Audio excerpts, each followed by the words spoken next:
Best Irish music on irishradio.org with Jerry Byrne.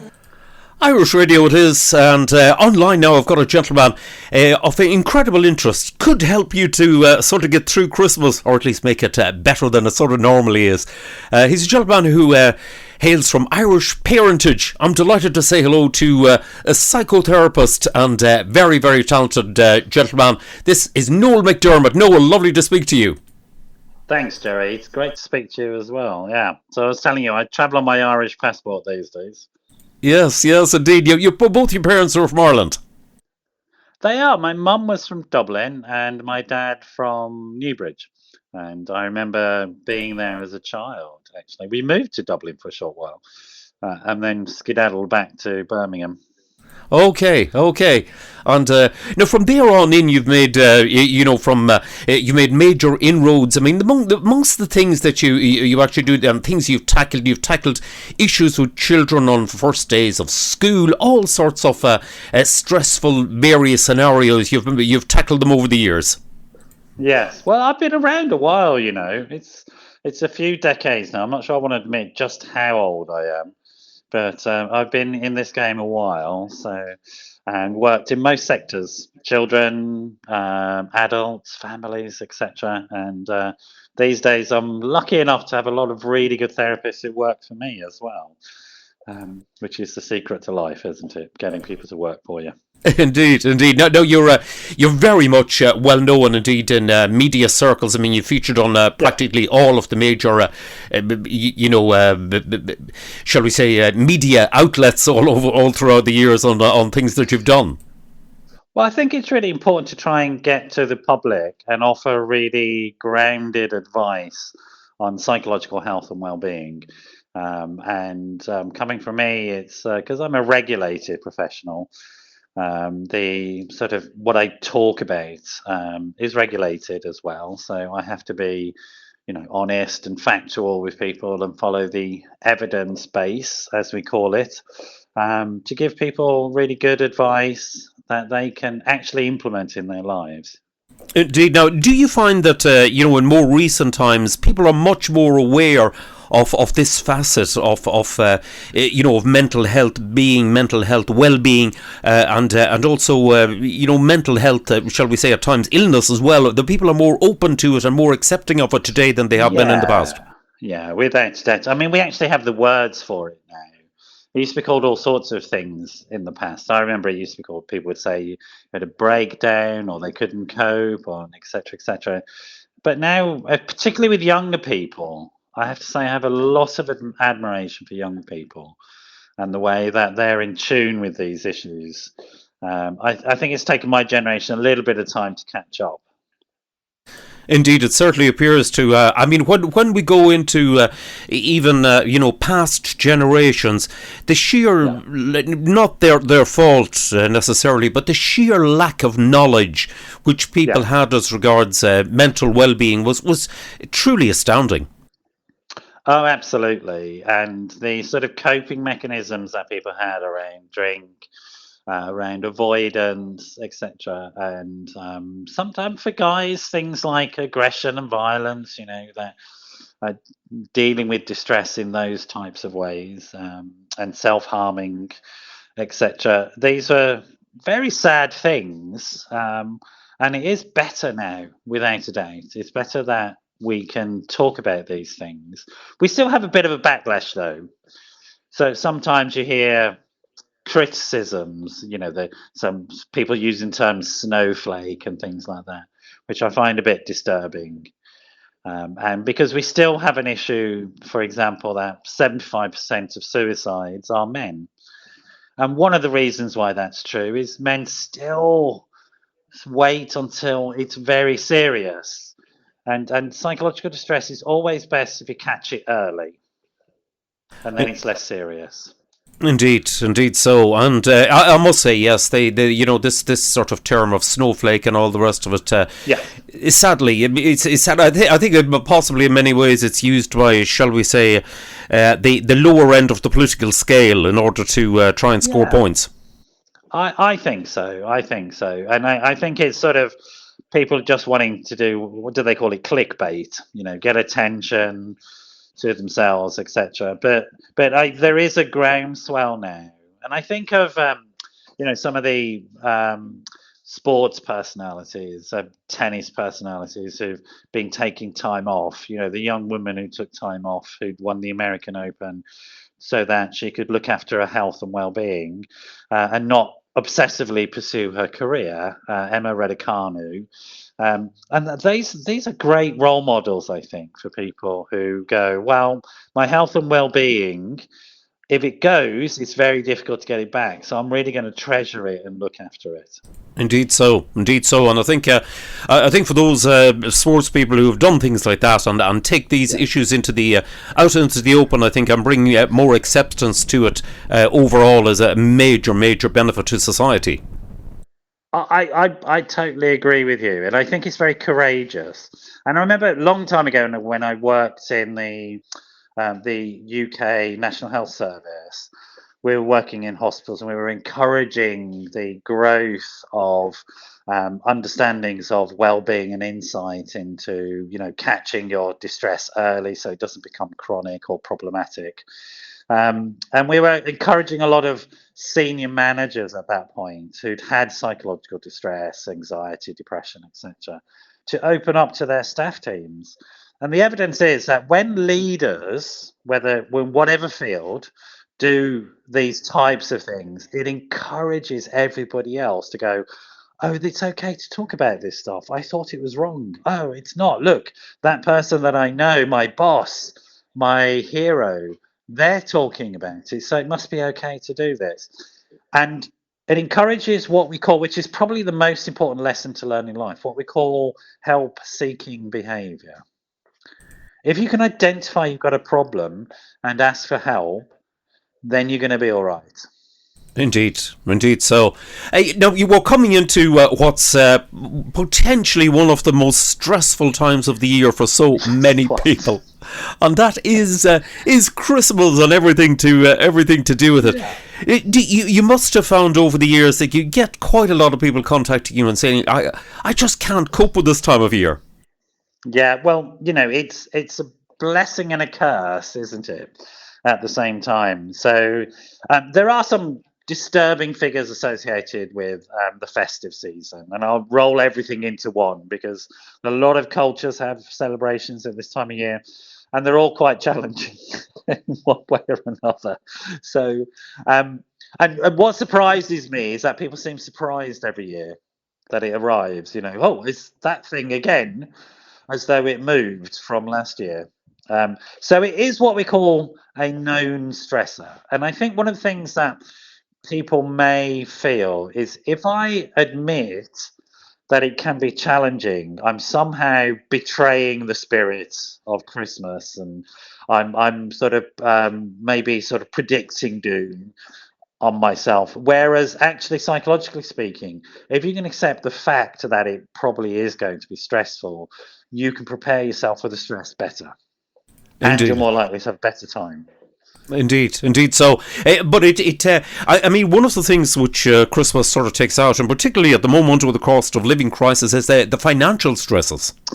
Yeah, it's always a challenge, the money stuff. And I'm going to be honest and tell you how long I've been in this field now. I've been doing this job for 30 years, right? And for 30 years, I've been saying the same thing about Christmas and this time of year. Stop spending so much money. And particularly during the cost of living crisis, really reduce your outlay. Because financial stress, and it's probably one of the most well-researched links, financial stress and ill health are in a virtual one-to-one relationship, and it is the area of human existence that is researched the most. So, for example, for every 1% increase in unemployment, there's a 0.8% increase in suicides. Isn't that extraordinary? And Wow. it's down to the financial stress. And it is the thing that you really need to think about, folks, is downsize your spending and change your expectations about this gorging out on lots of expensive toys and presents. Reduce that, and you'll reduce one of the major stressors in your life.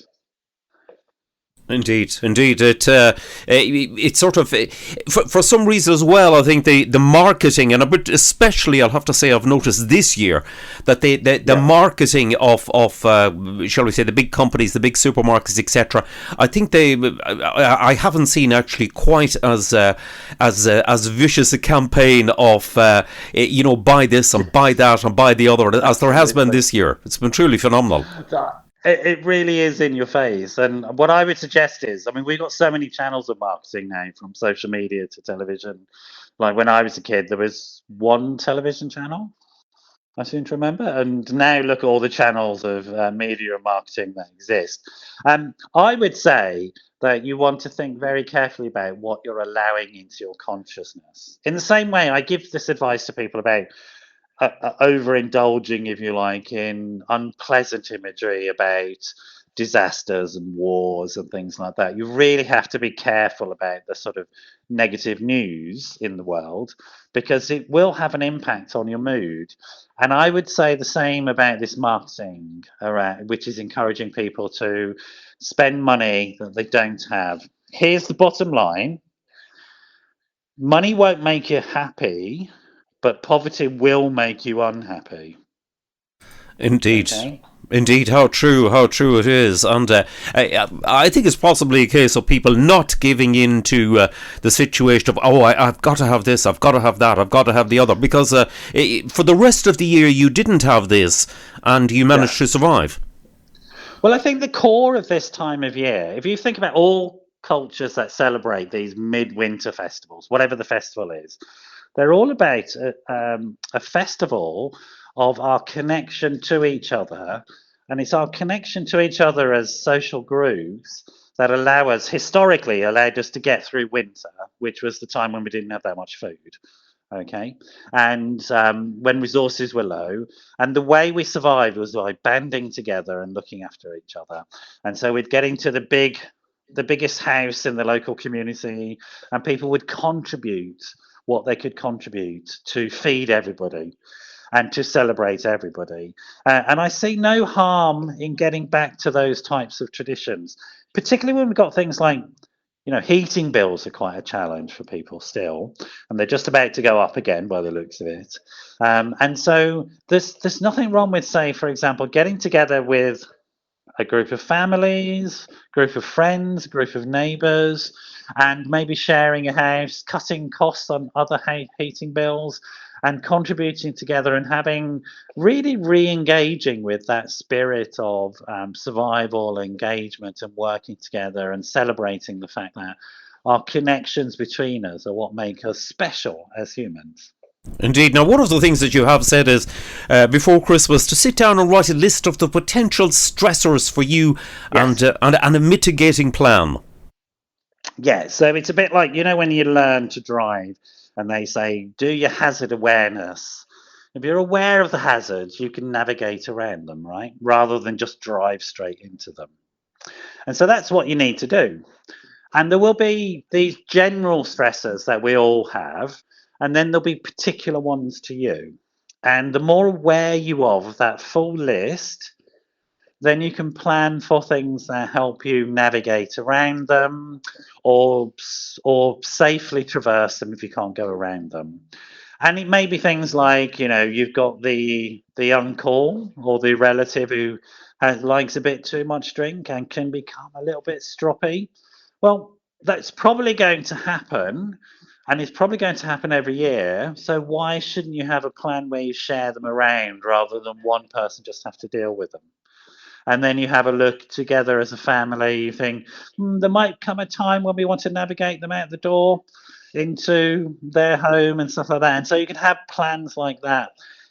If you're joining your family, you're visiting, say, relatives or in-laws, and you do know that it's quite stressful for you and the relationships aren't easy, why don't you do things like think about, could you stay somewhere else overnight, and you give yourself, if you like, an escape route.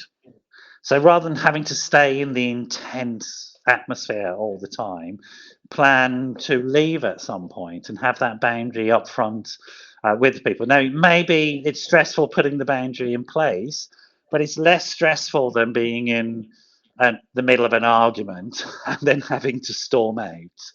So begin to put these healthy boundaries in place. And that's what I mean by thinking about these things.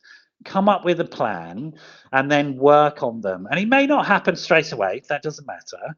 You may have to practice it for a while, but eventually you will get there and you'll get into systems and boundaries that are happier, more comfortable for you.